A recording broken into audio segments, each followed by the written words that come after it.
The attacks by masked goons on the JNU University campus last Sunday evening continues to be the biggest flashpoint across the country, with more and more protests being called in different parts. While all the talk in the last couple of days has been about actor Deepika Padukone going to JNU to display solidarity, the fact is that students are at the forefront of these protests. The protests themselves are now a hold-all of various grouses against the current regime, whether it's JNU attacks, CAA and NRC, and in some place protests against the clampdown in Kashmir also appear. The question is, what kind of an impact are these protests having politically? Are these protests denting the Modi government's image just 7 odd months after a massive electoral victory? What is the real impact of these protests? To speak more on this, I'm joined now by Sanjeev Srivastav, Manisha Priyam, both of course political analysts, and Harish Pijur, brand guru. Welcome to all of you and thank you for speaking with us today. Ms. Priyam, let me begin with the basic question to you. We are very far away from the next general elections. We have a spate of state elections coming, Delhi the most prominent. And at the end of the day, it's important to see what these protests will actually lead to. Do you see any real political impact?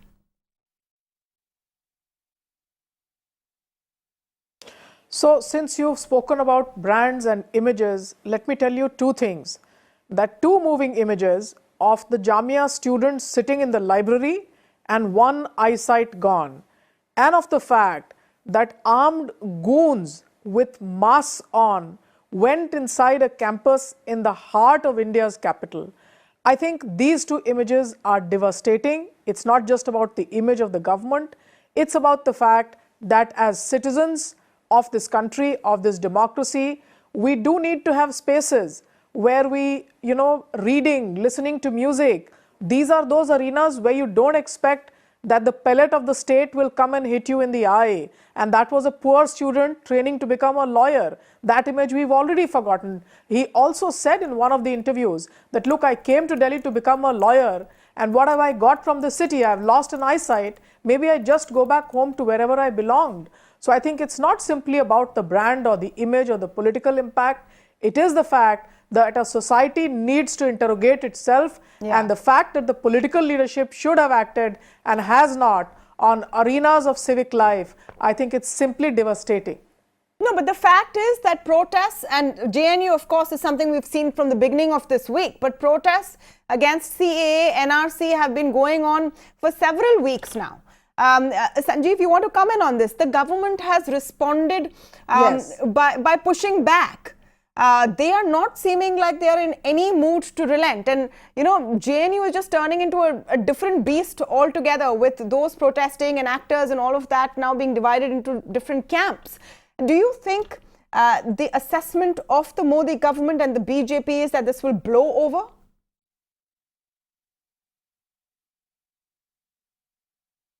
Well, maybe that is their assessment, like you said in your opening comments, that the national election is still 4.5 years away.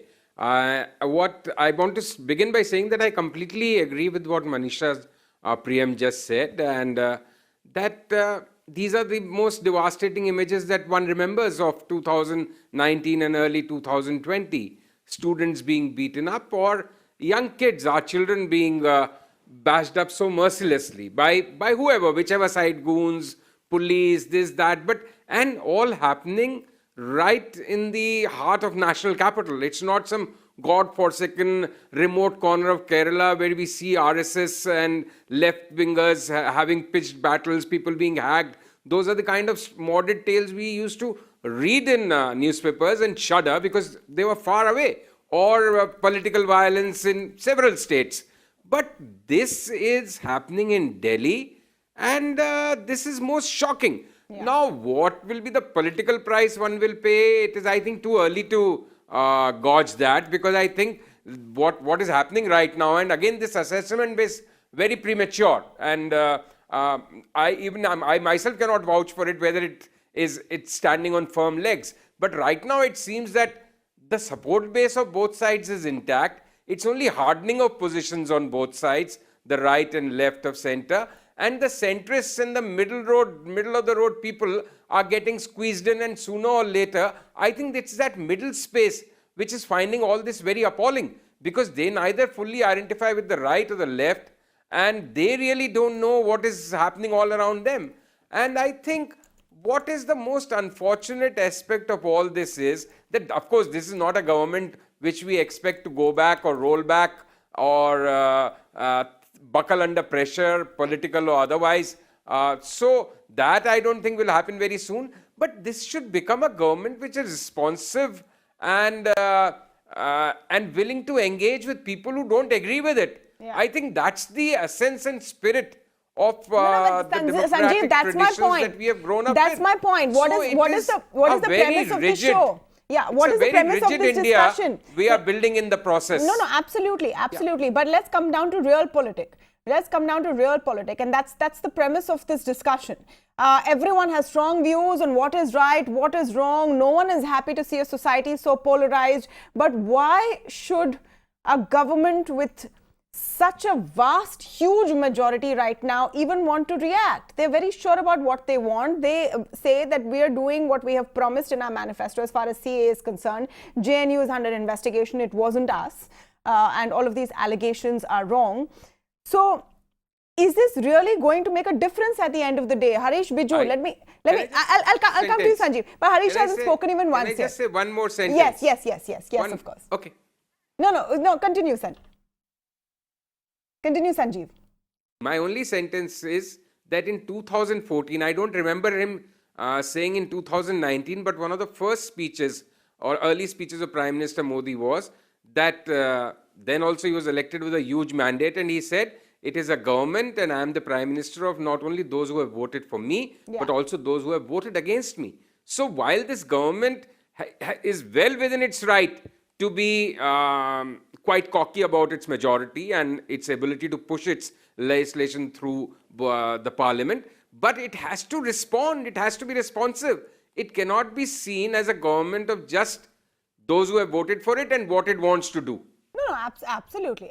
My point is that do they believe, is there enough pressure for them to actually believe this is bigger than it looks? We know that television screens magnify issues. We know that there is massive support, but there seems to be a belief that in core voter bases, the support for Prime Minister Modi still exists, and the next big electoral test on a national scale is far, far away. Harish Bijur, do you think that if there is an image dent, it is one which will be impactful, at the electoral hustings? Because at the end of the day, that's where it matters, right? If there is an exam, that is the exam, and then you see the result. Well, I'm thinking a bit differently on this, and I'm trying to say, make a simple point, and the simple point is that India and the political establishments in India, be it of any variety, are actually forever on an election mode. Because you may not have a general election, but there are state elections one after another which keep coming by. And guess what? Once upon a time, an election campaign used to happen 3 months before the election. But as of today, election campaigns begin once the last election is done with. And that's why policy initiatives, action on the ground, delivery, etc., is precipitated. Manisha Priyam, you want to come in on this point? Is there enough pressure for the government to really walk back? We know the position on CAA, where there is, it's already been said that they're not going to give even an inch. Do you think there is enough pressure to walk back right now? I think there has already been, if not a walk back, something of a prevarication. For example, the statement of the Home Minister made on the floor of the Parliament and the Prime Minister's direct address of a rally in Delhi, not in any back of beyond Jharkhand, which was happening at that time, but in Delhi. Both of them were at variance with each other. There is enough coming back on Twitter to say that the Home Minister has time and again said that the CAA and the NRC are a combo pack. But the Prime Minister clearly said in Delhi. So really, if you ask me at this point of time, I want to ask the opposition parties as to how they are taking the Prime Minister or the Home Minister on for the variation in these statements. So something, remember, there is 4 years to go and much that has to be done will happen through the floor of the parliament. So what is it that the other parties are doing on the floor of the parliament? So that will be the floor where you can take this government and say, look, this is the variation, and what do we clearly understand from the statements made by your own Home Minister and from what you've said, that it's not even been discussed in the cabinet. He's made a very responsible statement. So I would say that it's really, at this point of time, the failing of the other parties to take on this government. That's number one. And the second point is, as far as the protests are concerned, really, there is a host of issues. Assam, for example, it's really telling you that it's taken the CAA NRC combo pack in a very different way. That was the laboratory of the NRC. There were failures of exclusion there, because a lot of people you excluded there happened to be from one majority religion. So that state is very uneasy over what the consequences of a process where they've already identified those who were, according to Supreme Court monitored NRC process, those who were outsiders. Now that process is very much at variance with what other states may be saying. Many states are saying CAA is fine, we won't implement the NRC. If you get it to us, difficult to do it. Many states are saying we can't even do the NPR. And this country, remember, is headed towards a census, if nothing else. So by 2021, this government will have to talk to the chief ministers and will have to get a robust census off the ground. So at this point of time, Parliament is important, and the government needs to talk to state level chief ministers, because that's an agenda the government at the center requires to move ahead with, to be able to take its own governance agenda forward. So at least on these two issues, I would say that the government needs to get into a dialogue with other political parties and its own state governments. You know, that's an interesting point you make, because through all the protests that, we have been seeing, politicians are not at the forefront. And that actually has increased the legitimacy of some of these protests. I want to pull up those visuals, of course, now seen everywhere, of Deepika Padukone at JNU last evening, and what an impact that has made. Split people right down the middle. Now it's turned people into camps of who will and who will not see a movie that is going to be released shortly, and that's how polarized everything has become. In fact, before I move ahead, let's just play out some of the responses that have come to this today. देखो, ये लोकतंत्र का देश है. कोई कलाकार क्यों, कोई भी सामान्य आदमी कहीं भी जा सकता है, उसकी राय रख सकता है, उसमें कभी आपत्ति नहीं की किसी ने. I think she proved that she is a true Indian. When you see violence in institutions like that, when you see bleeding students, our children and teachers, and when they are fighting for justice, I think an artist who is because of the people, it's very important to go and stand in solidarity. Even if it was for the promotion of the film, she took a big risk. It's like it's not easy to go and stand with people whom the whole country is absolutely discarding and hating. कौन कहाँ जाता है, ये देश तो लोकतांत्रिक देश है, इसमें किसी पे रोक तो है नहीं. अब कोई फिल्म की प्रमोशन के लिए जाता है, कोई फिल्म के प्रमोशन के लिए एक इवेंट तैयार करता है, तो उस पर हमें कोई आपत्ति नहीं, किसी को कोई एतराज़ क्या हो सकता है. अपनी फिल्म की प्रमोशन के लिए गए होंगे वो. Well, that's the thing. Was it a film promotion? Was it not? Does it really matter?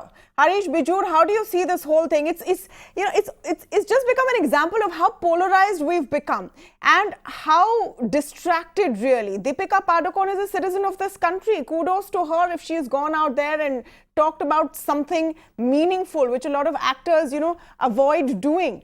How do you look at this entire turn of events and, this entire controversy which has developed over this? One very important point to understand is that when an actor actually goes out and protests or actually says something, it would be a very wrong thing to assume that an actor is doing it for the promotion of his or her film. That's being patronizing. And sometimes patronizing an artist is not a great thing to do in a negative manner.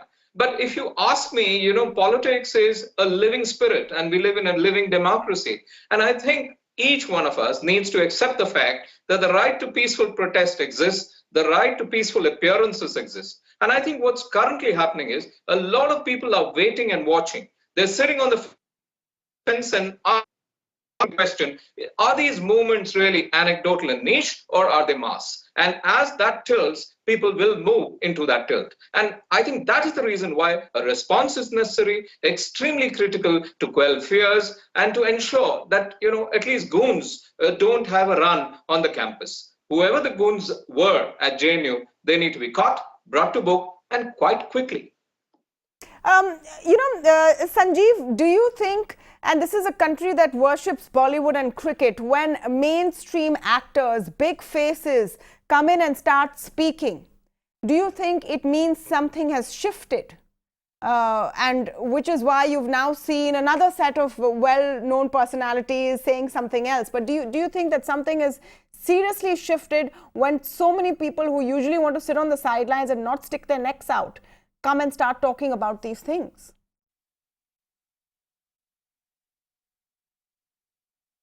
With all respects to the Vishal Bharadwajes and Anurag Kashyaps, who have never really, or a Vivek Agnihotri on the other side, or a Mr. Pandit on the other side, who have never really made a secret of their political leaning and have been very vocal.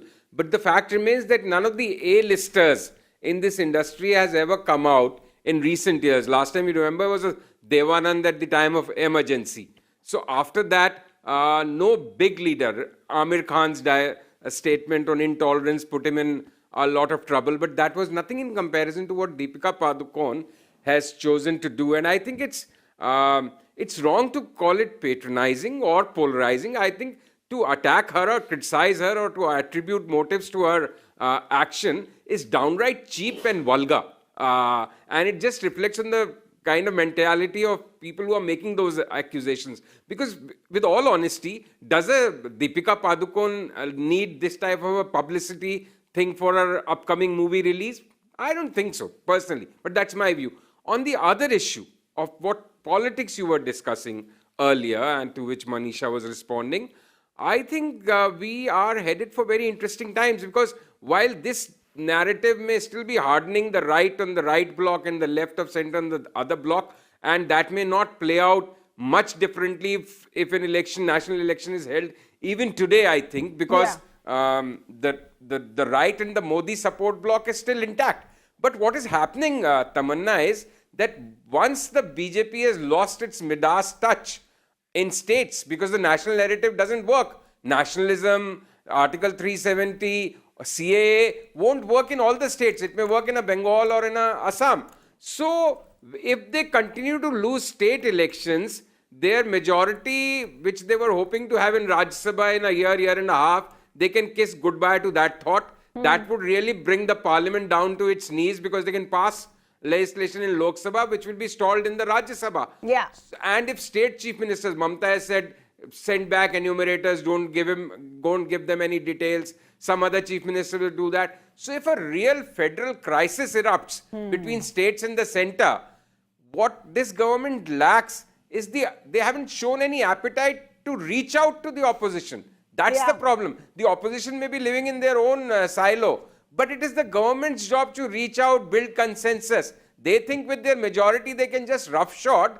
The indications on the ground and in state elections is indicating otherwise. So we may be very well headed for a big logjam in the coming months and important point, and that's what we've been trying to sift unless through. the government decides to get down from its high horse. So we've seen the ability of this government to push controversial legislation with 370 CAA. Manisha Priyam, let me come to you on this, and this is actually the moot question. Can a government push the policies it wants to with people protesting on the street? It still can if it has a majority in parliament. But if state assembly elections start going the other way, will things then change? Because at the end of the day, we have to look at what all of this really means in terms of this ability of the government to push its agenda. How do you see that panning out? Delhi, of course, next, and Bihar, the other big one.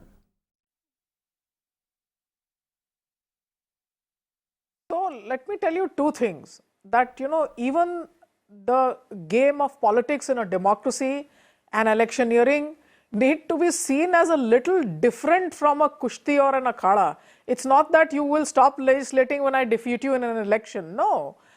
And a government is right in putting a bill on the floor of the House. It has the mandated majority. That's how legislation takes place. So I don't grudge the government having passed this bill procedurally.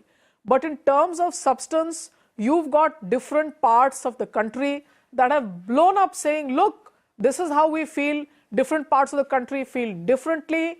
Different segments of population protest. The bill itself seems to be very narrow, exclusionary in its focus, saying, okay, only these fellows coming from these countries, I'm going to say are my citizen. Now, the whole promise of citizenship is a universalistic embrace of democracy. So there is a critique of the government coming, and the government needs to dialogue with its critique. You can be in power, you can have a majority, you can pass the legislation, but if the citizenry has a view which is different from that of the government in power, which it put in within majority just 6 months ago, the government needs to dialogue with its critique. And that's very important to see. It's not important to say that you will lose so many more elections or it will cost you in the general elections. Those who will fight the elections will lose or win. Remember, the citizen is always going to delegate their powers to a government that comes and governs. It is really about how the citizen can ask its own government some questions if it has some doubts, and a government needs to maintain those conditions under which a secular liberal democracy and the right to free expression of the citizen can be guaranteed. My question for the government is always from the point of view of the citizenry. I don't need to keep proving that I will now move you out and I will get in another government because no. I need to make this government perform. I feel differently from the government. How do I communicate back? There is a real issue here. Lives are being lost, and you couldn't be beating up students this way and not holding someone or the other responsible for what has been happening. Remember, the students are there at the forefront of these protests. Absolutely. So I definitely feel that there is a responsibility issue here, and there needs to be a dialogue. 3 days. Which is better than this. 3 days, and we still don't know who these masked goons were. Who those masked goons were on Sunday evening. That is a law and order issue. Is it a governance failure? Tough questions need to be asked. If there is anger on the streets, even if you don't agree with the people, out there protesting, you will have to talk to them sooner or later, even with a massive mandate and majority. Thank you so much to all of you for joining us on the show today and speaking to us this evening.